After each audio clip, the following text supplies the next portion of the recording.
vous introduire à la caméra. Allô, je m'appelle Camille Guerrère. Je suis singer-songwriter, chanteuse, compositrice avec mon frère dans Handsome Ellie. Puis moi, c'est Alexis, musicien, batteur, réalisateur, avec ma sœur dans Handsome Ellie. Salut tout le monde, bienvenue au Labyrinthe. Ce soir, on a des très cool, super invités. On a Alexis et Camille qui sont avec nous du band Handsome Ellie, comme ils viennent de le dire. Bienvenue au Labyrinthe. Merci beaucoup. Merci à vous. Merci. En 2018, vous vous êtes réunis pour former Handsome Ellie. Vous avez sorti votre premier EP en janvier 2019, mais avant ça, existait le projet Silly Children. Oh! Qu'est-ce que vous pouvez me dire à propos de Tu ça? sors des trucs, All right, good. Mais en fait, moi, j'ai travaillé en cinéma. J'ai quitté un peu ce monde-là. J'ai commencé à faire du web developing avec un ami qui avait son start-up. Ça m'a full déprimée. Fait que là, j'ai quitté ce poste-là. Puis j'avais beaucoup de temps off. Puis Alexis me disait tout le temps comme « Hey, ça serait vraiment sick qu'on fasse de la musique ensemble. » J'étais tout le temps comme mode genre « Ouais. » Puis là, un moment donné, il y avait un party genre dans un parc avec des amis. Puis j'avais commencé à freestyle avec Neil Shack. Et puis Neil c'était comme « Yo, we should write music together. » Puis là, j'étais genre « Sure, but I think it'd be better if my brother was with us. » Parce que j'avais aucune habileté sur la prod, tu sais, genre, même juste Logic, Ableton, I didn't know anything about anything. Fait que c'est un peu comme ça que ça a commencé. Silly Children, on a fait une track un peu weirdo, that je suis pas sûre que je veux que les gens entendent, mais c'est comme ça que ça a commencé. Yeah. Ouais, c'est ça. Ça a été comme un petit début. Ça nous a permis d'essayer justement de composer ensemble. Puis je pense qu'après, on s'est rendu compte que justement, comme ça fonctionnait, il y avait comme c'était le fun. Puis on est capable de le faire. Genre, peut-être qu'on devrait comme essayer d'en faire d'autres. Ouais. Puis à partir de ça, a comme un peu déclenché le début du projet. Et donc, en 2019, le 1er janvier, mais pas tout à fait le 1er janvier, vous avez release Yesterday. Oh! Nice. On va prendre du B-roll un peu tantôt.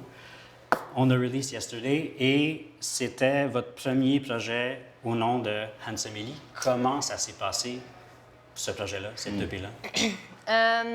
C'était de base l'idée à Alexis de sortir des chansons que j'avais écrites, composées quand j'étais plus jeune, pour avoir du contenu pour partir le band, parce qu'on avait écrit Soho, puis avant même de vouloir donner Soho au monde, on voulait justement qu'il y ait du contenu. Fait qu'Alexis était comme « Hey, on va arranger tes tunes.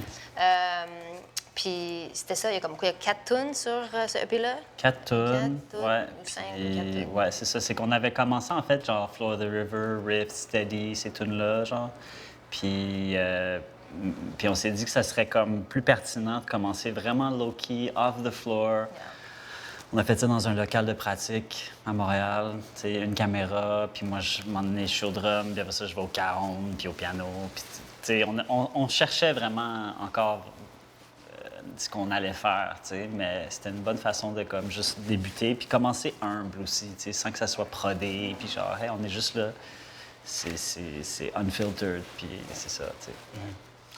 Puis, donc, c'est des chansons que tu as écrites il y a longtemps quand même, et tu les as ensuite, vous les avez produites ensemble et tu les joues encore aujourd'hui, quelques-unes d'entre elles.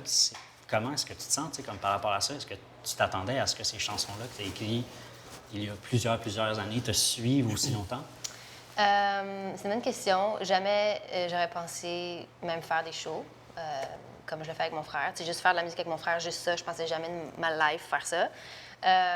Puis je trouve ça vraiment spécial qu'aujourd'hui, c'est encore des tunes que j'aime jouer live et des tunes qu'on a écrites plus récemment dans les dernières années ensemble, que je suis comme « Hey, can we just cut it off the set list? » Et ouais, je pense qu'il y a de quoi de vraiment mature dans ce EP-là. Je sais pas, j'étais jeune, mais je feel que ça avait de l'allure, tu sais, je pense. Aussi, you weren't overthinking it. Comme quand tu composais ces chansons-là, tu pensais pas au jugement des gens, c'était juste comme « Ah, c'est ça que je veux exprimer », je pense. Puis c'est comme sorti comme...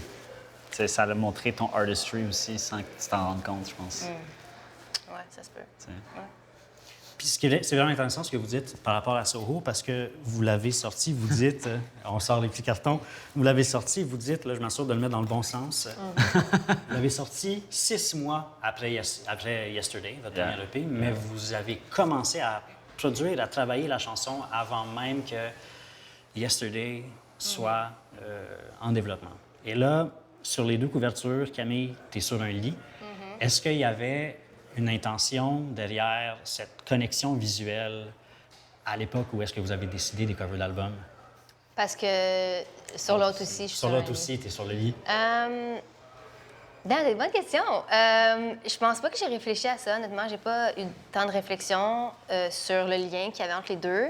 C'est que Soho, c'est un peu une histoire d'amour entre plusieurs personnes, romance, mais aussi amitié.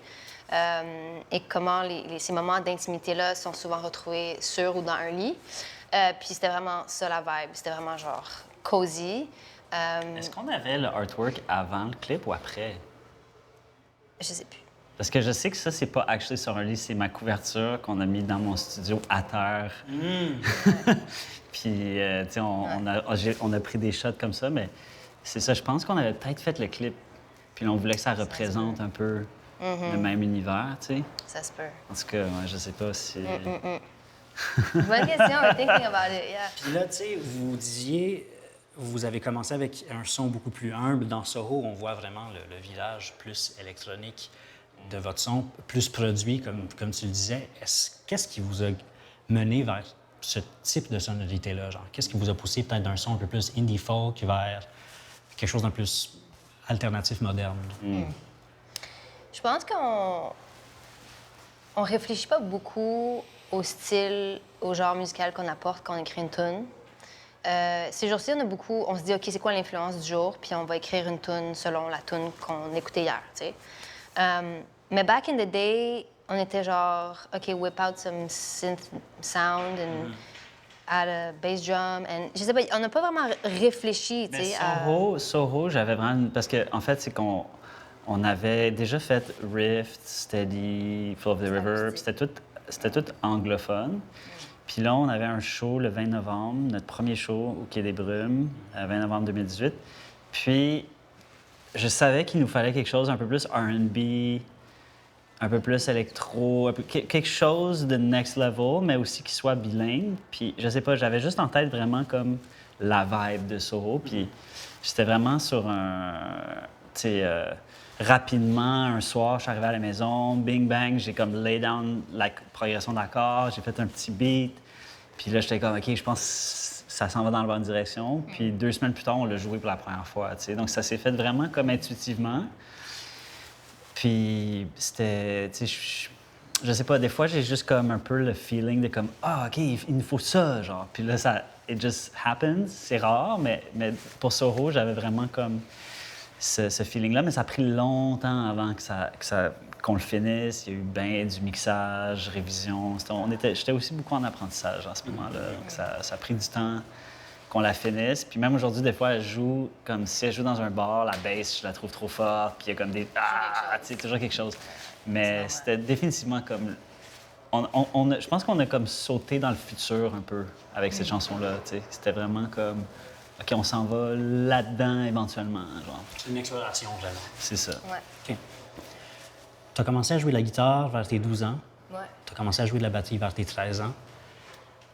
Vous me corrigez si je me trompe. Je pense que c'était ça, ouais. Est-ce que ça vous est arrivé de jouer de la musique ensemble en tant qu'ado, en tant qu'enfant, ou est-ce que c'est vraiment quelque chose qui s'est passé beaucoup plus tard dans votre vie?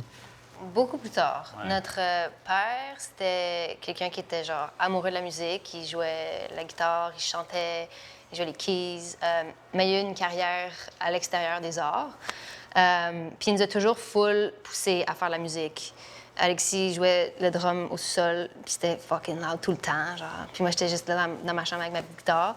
Puis on n'avait jamais connecté point, mais non, pas non plus sur la musique, tu sais.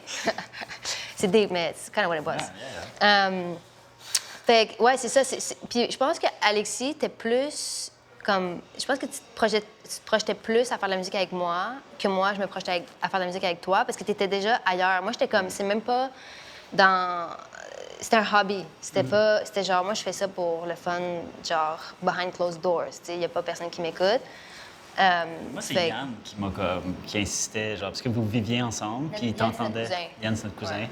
Puis tu jouais tes chansons dans ta chambre, puis il était comme, oh my God, c'est tellement beau. Genre, puis là, il arrêtait pas de me dire, faut que tu fasses quelque chose avec Cam, faut que tu fasses quelque chose avec Cam. Puis là, j'ai vécu comme un break-up, j'ai déménagé tout seul. Puis à ce moment-là, c'est là que comme l'histoire avec Neil Shack s'est passée, puis tout ça. Puis là, ça a comme tranquillement take off à ce moment-là, tu sais. Mais ça a été vraiment comme un drôle de... Il a fallu vraiment des circonstances pour qu'on se retrouve à faire ça, là, tu sais. Très intéressant. Ouais, très cool. Et donc là, vous êtes de retour en ce moment à Gatineau, qui est conjoint, c'est des villes sœurs avec Ottawa, où vous avez grandi, même si ça fait un peu plus que 10 ans que vous êtes à Montréal maintenant. Quand vous revenez en ville, est-ce que c'est un peu comme votre home show? Est-ce que vous retournez à la maison? Est-ce que vous avez comme... C'est quoi le feeling que vous avez quand vous venez jouer ici? Je pense qu'on n'a pas une connexion ou un attachement émotionnel tant que ça à Ottawa. Nos parents sont québécois, notre famille est soit à Québec ou à Montréal. Puis, tu sais, moi, à 17 ans, j'étais partie. Alexis, toi, t'étais un peu plus vieux. 18 ans, Ouais. 20 ans, je suis parti. Fait qu'on est parti assez rapidement de la maison. Honnêtement, ça se passait super bien à la maison. On adore nos parents nous supportent. Mais on était juste en mode genre, Montreal is our home. It's always been our home. Moi, depuis 12 ans, je sais que when the time comes, I'm going to Montreal. C'est une affaire d'intuition, je sais pas c'était quoi. Fait que revenir ici, c'est toujours le fun parce que là, tu vois, il y a ma mère qui va être là ce soir, il va y avoir la famille, il va avoir des amis de mon père, sa blonde et tout. Fait que ça, c'est cool. Mais ouais, Montréal, c'est le show qui me rend le plus nerveuse parce que c'est les gens que je connais, c'est qui va show up dans ma ville. Fait que je pense que j'ai vraiment un attachement à Montréal. Puis Gatineau, j'ai toujours peur. Ou même à Ottawa, je suis comme, is there gonna be anyone? Tu sais, c'est toujours le stress. Fait que je sais que Montréal, c'est plus comme, le monde va être là. Ouais. Ouais, moi, c'est... On n'a pas joué, je pense, à Ottawa, en fait. Même Non. pas. Mais Gatineau, pour moi, c'était comme... C'est la ville où notre père vivait. Puis c'est aussi, tu sais, passer par là pour aller au chalet. Puis... donc, ça feel comme... Oui, ça feel in a way comme un home show, mais comme un home away from home, tu sais, parce qu'on a comme notre chalet qui est pas loin d'ici, qui est vraiment comme notre deuxième maison maintenant. Puis, ouais, je pense que c'est ça. Ottawa, j'ai vraiment... C'est comme une autre vie pour moi. C'est vraiment comme before, it's another person. Puis maintenant, Montréal, c'est vraiment chez nous, tu sais. Mais c'est toujours nice. Gatineau, c'est toujours des bons shows. Puis on a tout le temps des bons moments ici. Là. Les gens sont super gentils.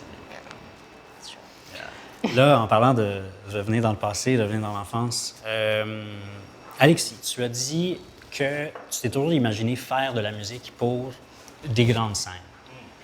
Est-ce que tu pourrais me dire qui est James Thurber? James Thurber? Ouais. Attends, ça me dit quelque chose, ce nom-là. C'est pas un auteur? Est-ce que tu as interprété son rôle dans une pièce de théâtre Dans Jabberwocky. qui s'appelle Jabberwocky? Yeah. Oh my God. J'ai un CD avec la vidéo de cette performance-là. Yeah, j'ai fait du théâtre au secondaire. J'étais à Lisgur. Yeah, ça fait longtemps que j'ai pensé à ça. Mais, tu sais, c'est quand j'ai découvert la batterie, en fait, c'était à cause du film School of Rock. Puis, tu sais, j'ai... Son nom m'échappe. Jack là, Black. Black. Jack Black, c'est Ouais. ça. Puis je sais pas, le drum, ça m'a vraiment interpellé. Et puis j'étais comme, oh, c'est ça que je veux faire.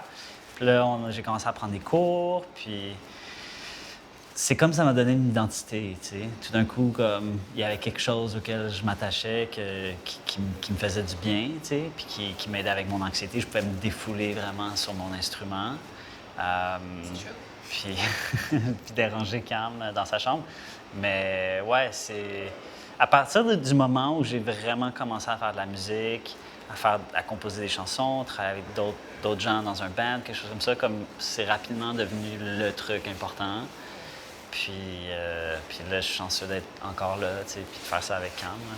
Tu as fait des études à Carleton en music performance et songwriting. Et après ton bac, tu as eu d'autres projets artistiques, dont celui-ci. Qu'est-ce que tu peux me dire à propos de King Kuroshi? King Kuroshi, ouais, avec Rémi, Antoine, puis Patrick. Antoine Poliquin, qui est aussi un super bon singer-songwriter. Et son nom d'artiste, c'est Aéronef. Il vient de sortir un EP super cool. Mais ouais, ça c'était comme... En fait, c'est que pendant un bon bout de temps, j'ai fait mon propre album où je chantais. Puis en fait, c'est un peu comme ça que j'ai appris à produire aussi. J'ai eu un mentor qui m'a pris un peu sur son aile. J'ai quitté l'université, j'ai déménagé à Toronto, on and off. Puis quand éventuellement je me suis retrouvé à Montréal, mon band a quitté, je savais plus trop quoi faire, tu sais. Puis là, je me suis retrouvé à recommencer à faire plus de drums. Puis je me suis joint au groupe King Kuroshi. Puis ça m'a comme donné, je pense, beaucoup de maturité dans mes goûts musicaux à ce moment-là. Ça m'a introduit à des super bons groupes comme Half Moon Run, des artistes comme ça. Puis ça, avec Antoine aussi, qui était dans le groupe, c'est nous qui produisait vraiment, puis engineer ce EP-là en particulier. Donc ça a été comme un stepping stone un peu dans mon... Puis aussi pour rentrer dans la scène musicale montréalaise, j'avais de la misère à trouver mon footing. Puis avec ces gars-là, on a comme vraiment... C'était vraiment un band.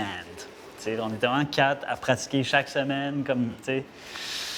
That's good. Mais, yeah. Toi, Camille, de ton côté, tu as toujours été une grande amatrice de la photographie. J'ai trouvé quelques photos et j'aimerais ça que tu me racontes peut-être les histoires ou c'est quoi le sujet en tant que tel. Je parle mes cartons. Ça ici. Wow! Ça, c'est une photo de... D'ailleurs, il y a un lit juste à la base de ça. C'était mon lit au dernier étage chez ma mère dans le Glebe à Ottawa. OK. Ouais. Puis, funny story, à un moment donné, j'ai regardé à travers la fenêtre, puis j'ai perdu comme mon ballon, puis je suis tombée sur le calorifère, comme ici. Je pensais vraiment que j'allais comme mourir. J'étais plus capable de respirer, puis ça me faisait tellement mal. Mais ouais, cette photo-là me rappelle de ce moment-là. Spécifiquement le calorifère, et l'incident du calorifère. Vraiment. Ça ici. Ça, c'est Raph, je pense. On jouait full au billard back in the day quand je suis arrivée à Montréal. Ma première année, j'étais beaucoup sur Saint-Laurent, une rue de party à Montréal que je ne côtoie plus et que j'ai plus envie de côtoyer. Mais ouais, on allait jouer, je sais plus c'était quoi le bar, mais on allait jouer souvent au billard puis boire de la bière. C'est marrant. Yeah. Puis, tu l'as dit tantôt, mais tu as eu un moment dans le monde du cinéma. Tu as été architecte à la décoration sur Ceux qui font les révolutions à moitié ne font que se creuser en tombeau, qui est sorti genre en 2016. T'es tellement bon, j'en reviens pas comme t'es bon, ouais. C'est jamais quelqu'un d'autre en recherche. Wow. C'était comment, tu sais, comme là, tu as quitté ce monde-là, mais le temps d'un instant, c'était comment pour toi, cette aventure-là? Moi, je suis une personne très routinière. J'ai vraiment mes habitudes ancrées dans mon quotidien. Le cinéma, c'est vraiment l'inverse de ça. Tu travailles à 4 h du mat, tu rentres à 22 h, tu recommences, tu fais ça pendant 20 jours. C'est vraiment tough. Puis je trouvais pas mon équilibre là-dedans. Puis c'est aussi... Ben, comme dans beaucoup de domaines, tu commences vraiment genre in the tank, puis tu montes la pyramide hiérarchique. You know, it's just how it is. Mais ouais, j'ai pas full aimé comment j'étais traitée. J'ai vu aussi beaucoup d'acteurs se faire traiter comme un peu de la merde. Fait que moi, j'étais genre, hey, pour vrai, je pense que ça me tente plus de faire partie de ce monde-là. Je veux dire, il y a la compétition autant en musique qu'en théâtre. En théâtre, c'est vraiment bad, mais je veux dire, il y a la compétition partout. Mais je pense que j'aimais pas cette sorte de compétition-là. Je veux dire, moi, je finis un bac, puis j'aimais un peu cet aspect de compétitif. Je veux dire, faut pas voir ça comme une compétition, mais il y a toujours, tu sais, OK, tes collègues, ils font des projets fucking nice, ben tu veux être aussi nice que ça, fait que tu vas travailler encore plus fort. Puis c'est la même chose en musique ou en photo ou whatever it is, c'est que tu t'es influencé, puis je pense qu'à the end of the day, c'était pas mon cercle, c'était pas l'endroit où je voulais me sentir inconfortable. Mais je vais me sentir inconfortable ailleurs. Puis c'est ça. Parce qu'en tant qu'artiste, veux pas, vous êtes quand même... Et vous êtes multidisciplinaire, vous êtes dans plusieurs bandes, dans plusieurs sphères de l'art, autant dans la photo que dans la musique, que dans le théâtre, que dans le cinéma.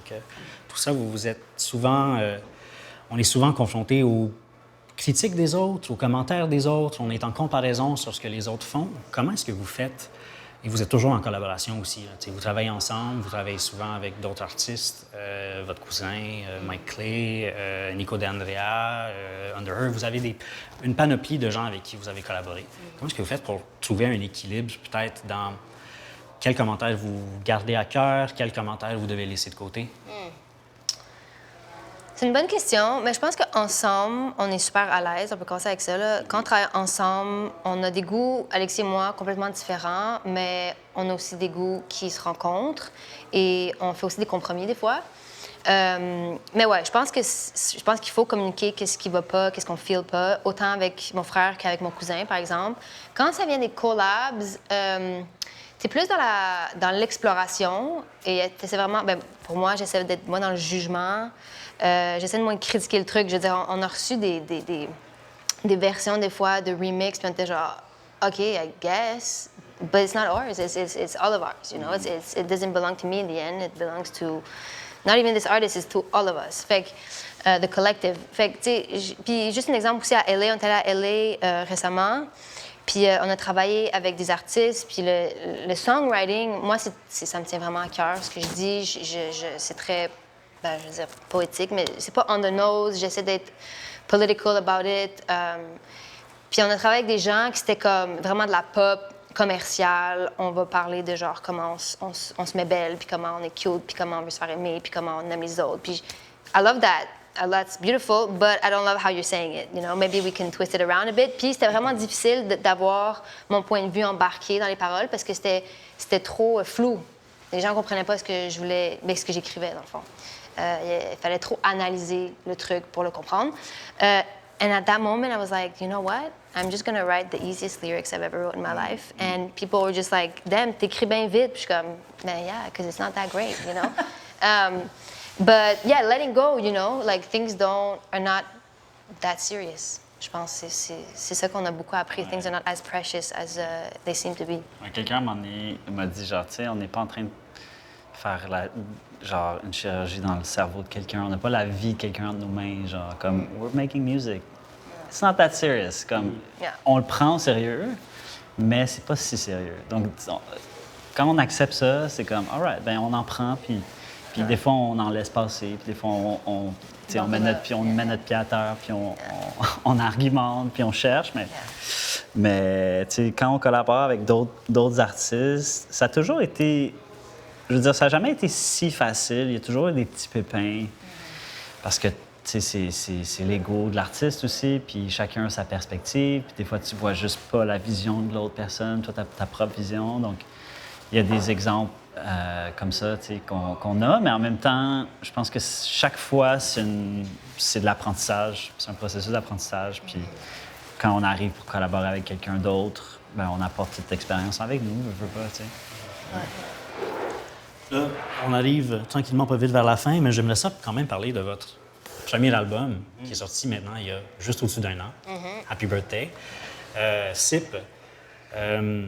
D'abord et avant tout, moi j'adore le visuel. Je suis beaucoup on a parlé beaucoup des pochettes d'albums. On a quelqu'un qui est dans un genre d'habit blanc avec un imperméable transparent par-dessus, qui est en train de boire, plutôt se submerger d'un liquide orange. C'est quoi qu'elle boit? C'est du Jello Juice. Jello. Physiquement du Jello Juice, mais métaphoriquement, qu'est-ce qu'elle boit? Fait que, de base, l'album s'appelle SIP, mais le single de cet album-là, c'était Orange. Et puis, SIP, ça raconte vraiment... OK, je vais le raconter. Ça va être une petite histoire de SIP. Mais dans le fond, je me suis réveillée un matin, c'était comme, OK, de quoi on parle aujourd'hui? J'avais envie d'écrire une tune qui était comme political, but also kind of funny. Puis là, j'étais genre, OK, ben what about le fait que j'ai toujours le mal de mer ou le mal de transport? Puis j'étais comme, that's too goofy. Fait que là, j'étais genre, what if the politicians of this world had nausea and we're not fit to go to Mars, you know? Like, le jour qu'ils vont vouloir s'évader de la planète, ça serait vraiment nice qu'il n'y ait personne qui make it parce qu'ils sont trop malades, tu sais. Et donc, c'est vraiment une chanson, finalement, sur la crise climatique puis le 0.1%. Et de base, je voulais que ce soit du pétrole, donc comme un liquide noir qui s'échappe sur moi. Puis j'ai eu beaucoup de difficultés à trouver quelle allait être cette substance-là. Ça sort du pétrole.